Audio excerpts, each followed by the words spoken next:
குடிக்க அடிமையானவருடைய குடும்பத்தில் சேலரியோடைய மொத்த பங்குமே பார்த்தீங்க அப்படின்னு சொன்னால் டாஸ்மார்க்கு தான் போகும். அதாவது உங்களை விஷத்தை குடிக்க சொல்ற மாதிரி அதில் ஒரு நல்ல விஷயம் கூட கிடையாது, ஒரு ட்ராப் கூட சேஃப் இல்லைன்னு சொல்லலாம்.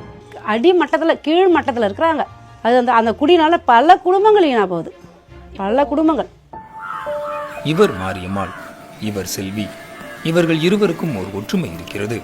இருவருமே தங்கள் கணவரை குடிக்கு பலி கொடுத்தவர்கள். ஆனால் பெரும் வலியை மனதில் புதைத்துக் கொண்டு அன்றாட வாழ்க்கைக்கு தங்களை பழக்கிக் கொண்டிருக்கின்றனர். குடிப்பழக்கத்தால் கணவர் உடல்நலமின்றி இறந்து போக பல சமூக அழுத்தங்களை சமாளித்து தனது 4 பெண் பிள்ளைகளை வளர்த்து ஆளாக்கியுள்ளார் மாரியம்மாள்.